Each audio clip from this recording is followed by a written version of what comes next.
जय हिंद मित्रांनो, एक्झाम जागरवर तुम्हा सर्वांचं पुन्हा एकदा स्वागत आहे. मित्रांनो, आजच्या चालू घडामोडीच्या सत्रात आपण नुकत्याच घडलेल्या घटनांवर आधारित एमसीक्यूची प्रॅक्टिस करणार आहोत. यातील एक एक प्रश्न अत्यंत महत्त्वाचा आहे, त्यासाठी व्हिडिओ शेवटपर्यंत पहा व आपल्या मित्रांसोबत सुद्धा शेअर करा, जेणेकरून येणाऱ्या एक्झाममध्ये त्यांना सुद्धा याचा फायदा होईल. चला तर आपण आजच्या सत्राला सुरुवात करूया. पहिला प्रश्न पहा. नुकत्याच पार पडलेल्या हिवाळी ऑलिम्पिक 2026 मध्ये पदतालिकेत पहिले स्थान कोणत्या देशाने पटकावले? तर या हिवाळी ऑलिम्पिकमध्ये नॉर्वे या देशाने पदतालिकेत पहिलं स्थान पटकावलं आहे. नॉर्वे या देशाने यात एकूण 41 पदक पटकावलेत. त्यात 18 सुवर्ण, 12 रौप्य व 11 कांस्य पदकांचा समावेश आहे. नॉर्वेनंतर दुसऱ्या क्रमांकावर अमेरिका आहे, तिसऱ्यावर नेदरलँड, चौथ्यावर इटली, तर 5व्या क्रमांकावर जर्मनी हा देश आहे. बरं, यंदाच्या या स्पर्धांचं आयोजन कुठे करण्यात आलं होतं? तर इटलीमध्ये करण्यात आलं होतं व इटली यात 4थ्या स्थानावर आहे. हा पॉईंट लक्षात ठेवा. इटलीमध्ये या स्पर्धा आयोजित करण्यात आल्या होत्या व या हिवाळी ऑलिम्पिकला मिलानो कॉर्टिना या नावानं देखील ओळखलं जातं. यंदा ही हिवाळी ऑलिम्पिकची कितवी आवृत्ती होती? तर याची ही 25वी आवृत्ती होती व याचं आयोजन 6 ते 22 फेब्रुवारी दरम्यान करण्यात आलं. Next question. बाफ्टा अवॉर्ड 2026 मध्ये सर्वोत्कृष्ट बाल आणि कुटुंब चित्रपट श्रेणीतील पुरस्कार कोणत्या चित्रपटाने पटकावला? तर हा पुरस्कार बुंग या चित्रपटाने पटकावला आहे. बरं, हा प्रश्न महत्त्वाचा का आहे? तर मित्रांनो, बुंग हा चित्रपट मणिपुरी भाषेतील चित्रपट असून या श्रेणीत पुरस्कार पटकावणारा हा पहिलाच भारतीय चित्रपट ठरला आहे. बुंग चित्रपटाच्या दिग्दर्शिका कोण आहेत? तर लक्ष्मीप्रिया देवी यांनी हा चित्रपट दिग्दर्शित केला. बरं, यंदाच्या बाफ्टा अवॉर्डमध्ये सर्वाधिक पुरस्कार कोणत्या चित्रपटाने पटकावलेत? तर वन बॅटल आफ्टर आदर या चित्रपटाने यात सर्वाधिक 6 पुरस्कार पटकावले आहेत. बाफ्टा सोहळ्याविषयी हे नोट करून घ्या. बाफ्टा हा एक वार्षिक पुरस्कार सोहळा आहे जो ब्रिटिश आणि आंतरराष्ट्रीय चित्रपटांमधील उत्कृष्टतेला मान्यता देतो. हे पुरस्कार कोणाद्वारे प्रदान केले जातात? तर British Academy of film and television arts म्हणजेच बाफ्टाद्वारे हे पुरस्कार प्रदान केले जातात. बाफ्टामधील इतर पुरस्कार सुद्धा नोट करून घ्या. सर्वोत्कृष्ट चित्रपटाचा पुरस्कार बॅटल आफ्टर आदरने पटकावला. सर्वोत्कृष्ट दिग्दर्शकाचा पुरस्कार पॉल थॉमस अँडरसन. सर्वोत्तम अभिनेत्री जेसी बकले ठरली, तर सर्वोत्तम अभिनेता हा रॉबर्ट आरामोयो ठरला आहे. सर्वोत्तम सहाय्यक अभिनेत्री उन्मी मोसाकू. उत्कृष्ट ब्रिटिश चित्रपट हॅमनेट. तर नॉन इंग्रजी भाषेतील चित्रपटाचा पुरस्कार सेंटिमेंटल व्हॅल्यूजने पटकावला. सर्वोत्तम ॲनिमेटेड चित्रपट हा झुट्रोपोलिस 2 ठरला आहे. सर्वोत्तम माहितीपटाचा पुरस्कार मिस्टर नोबडी अगेन्स्ट पुटिन. तर रायझिंग स्टार पुरस्कार हा रॉबर्ट आरामयो यांनी पटकावला. Next question. अलीकडेच भारत सरकारने व्यापार निर्देशांकासाठी कोणते वर्ष नवीन आधार वर्ष म्हणून निश्चित केले? तर आता भारत सरकारने व्यापार निर्देशांकासाठी 2022-23 हे वर्ष नवीन आधार वर्ष म्हणून घोषित केलं. याआधी कोणतं वर्ष आधार वर्ष होतं? तर याआधी 2010-11 हे आधार वर्ष होतं. त्यात आता चेंज करून 2022-23 हे नवीन आधार वर्ष निश्चित करण्यात आलं आहे. आता हा प्रश्न पहा काय म्हणतो. 2026 मधील महिला एशिया कप रायझिंग स्टार्सचे विजेतेपद कोणी पटकावले? तर या महिला एशिया कप रायझिंग स्टारचं विजेतेपद आपल्या भारतीय संघानं पटकावलं आहे. भारत अ संघाने अंतिम सामन्यात बांगलादेशला हरून दुसऱ्यांदा या स्पर्धेचं विजेतेपद पटकावलं. या स्पर्धेची दुसरीच आवृत्ती होती व भारतानेच दोन्ही आवृत्त्या जिंकल्या आहेत.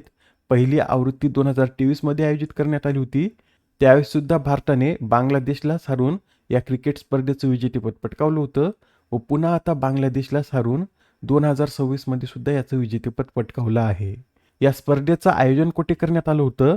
तर थायलंड या देशात या स्पर्धेचं आयोजन करण्यात आलं होतं. Next question. भारत आणि कोणत्या देशादरम्यान वज्रप्रहार हा युद्धाभ्यास आयोजित केला जातो? तर हा जो वज्रप्रहार युद्धाभ्यास आहे हा भारत व अमेरिका या 2 देशादरम्यान आयोजित केला जातो.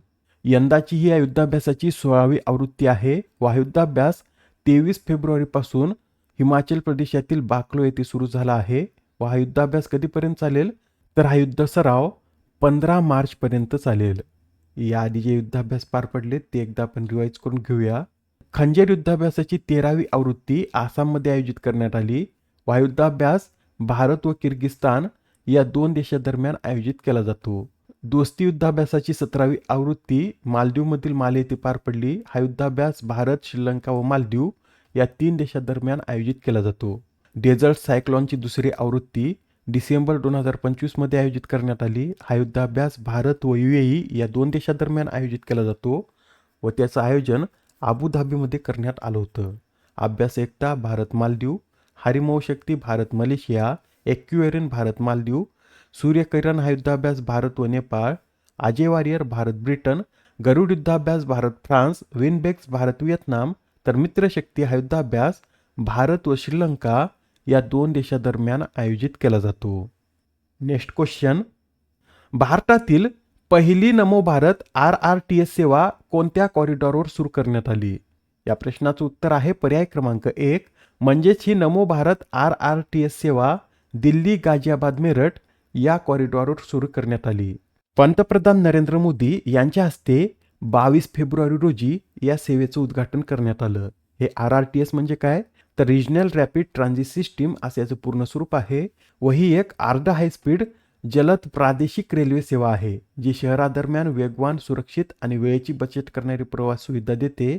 व आता भारतात पहिल्यांदा ही सुविधा दिल्ली, गाझियाबाद, मेरठ या कॉरिडॉरवर सुरू करण्यात आली. महत्त्वाचा प्रश्न आहे, येणाऱ्या एक्झाममध्ये निश्चित विचारण्यात येईल. ही सर्व माहिती नोट करून घ्या.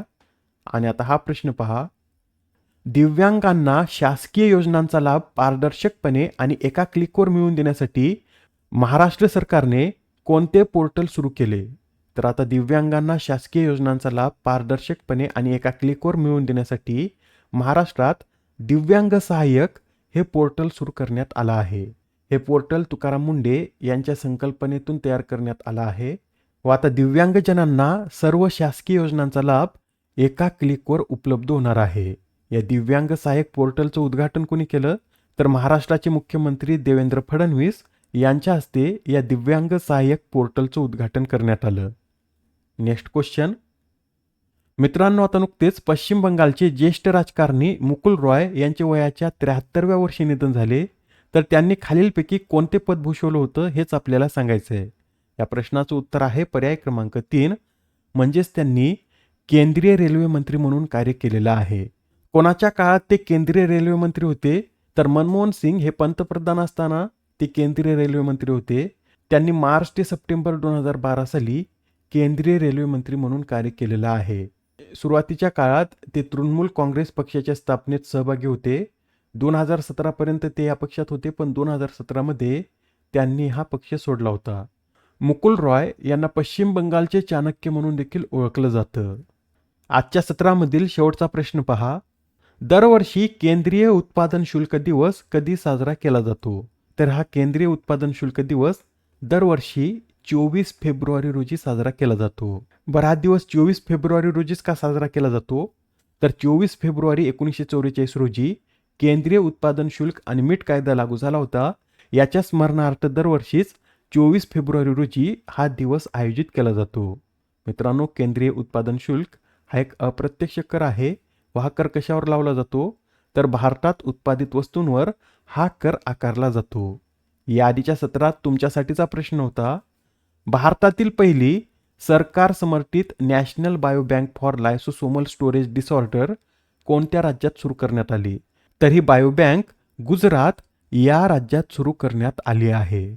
आजच्या सत्रामधील तुमच्यासाठीचा प्रश्न पहा, लिबर विन चॅम्पियन्स कप 2026चं विजेतेपद कोणी पटकावले? आता या प्रश्नाचं उत्तर कमेंटमध्ये देण्याचा प्रयत्न करा. उत्तर चुकलं तरी काय हरकत नाही, कारण ज्यावेळेस तुम्हाला या प्रश्नाचं योग्य उत्तर माहीत होतं त्यावेळेस हा प्रश्न तुमच्या दीर्घकाळापर्यंत लक्षात राहतो. तर आता पुढच्या सत्रात पुन्हा भेटूया. धन्यवाद.